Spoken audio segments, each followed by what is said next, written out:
speaker, we usually say needs no introduction.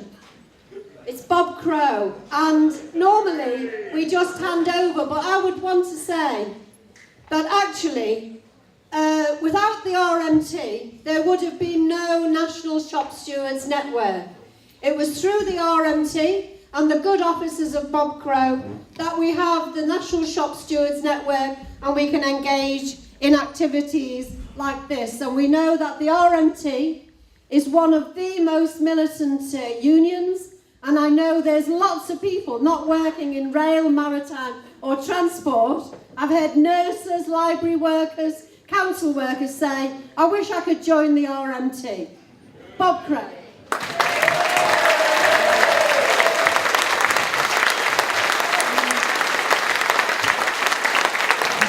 Brothers and sisters, the necessity to support resolution number 5 is the most crucial resolution, in my opinion, in the last 20 years.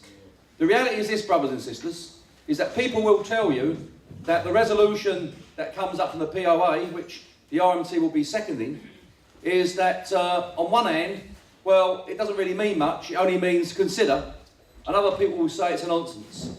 The reality is this, brothers and sisters, this is a class attack against working men and working women. I'm not really bothered, these people who say, well, can we have a ballot? Is it legal? Is it not legal? The reality is it right or is it wrong?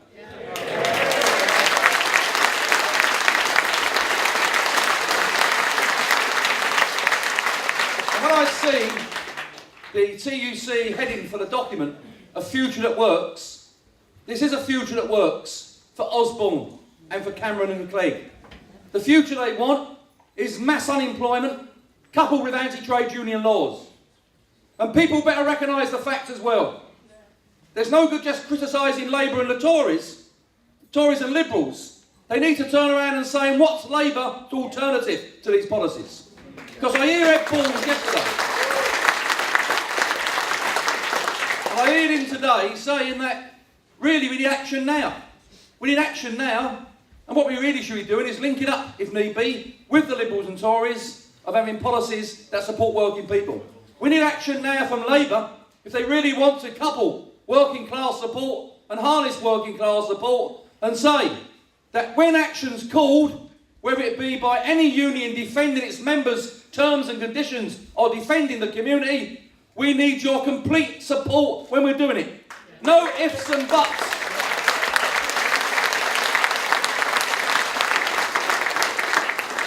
What we're seeing, brothers and sisters, is this. We've had a fantastic demonstration on March the 26th, which was probably the biggest trade union march when you look at the density of trade union membership now. Millions on the streets, from a trade union press, from the media, who said that the trade union movement was dead. But I'll tell you what, like the rest of yous, there was loads of lively corpses walking around London on March the 26th. And the fact is we're not dead.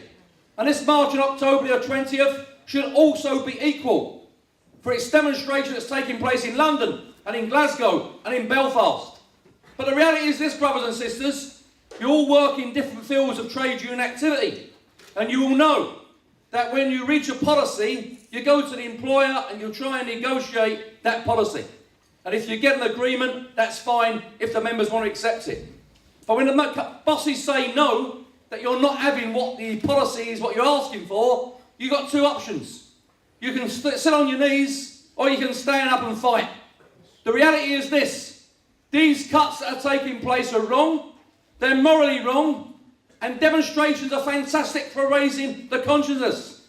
But we can march and march and march. It ain't going to stop austerity. The only thing they know is economic austerity from workers by stopping work and saying that we're not going to have a society until they have taking place on working men and working women.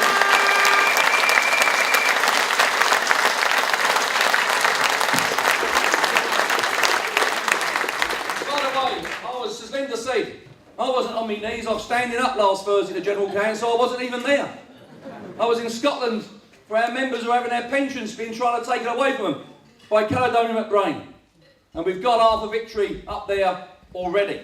It weren't done through sending postcards to MPs. It was on the threat of a ballot result on Tuesday, which is going to be a massive yes vote by our members in Caledonia at Brain, that the First Minister stood up 10 minutes before we walked in to the chambers and said he's now not going to break up Caledonia at Brain, and then mentioned it's got nothing to do with strike action. We never mentioned it. We haven't got a ballot result yet. So even without a ballot result, these people make concessions. And of course they will use arguments. And I want to make it absolutely clear, I don't deal from the bottom of the pack. I deal from the top of the pack. And I ain't going to try and win a resolution over by people by saying, we only want you to consider a general strike. We're making it clear as far as we're concerned, it's the only option is a general strike. Because, brothers and sisters, we can look at the practicalities and we can look at the reasons why yes and why no. Professor John Hendy and Professor Keith Ewing make the case that you can have action. And the point is, you can always put an Art Sally up if you don't really want to do nothing. There's always those negative people out there that say you can't do this and you can't do that. You know, people are scared out there. We're in a big room here today with 500-600 people, which gives us all strength. And there are people, I accept, that are on their own in particular workplaces, working on their own, that ain't got that same confidence. And fear is contagious. But the one thing more contagious than fear is courage. And we've got two options, brothers, to those negative people out there that say we can't do nothing. You can sit and be attacked and say that's wrong in that industry and they're coming for us. And it's wrong in that industry and they're coming for us. They can slice our pay, attack our communities, or you can get off your knees and you can fight. And my situation and my union's position is absolutely clear on Tuesday. And we'll be saying it not from the bottom of the pack. When we want the General Council to consider Resolution 5, which in my view will be passed, is not just to consider it and dump it, but to name a day as quickly as possible after October 20th and get on with it.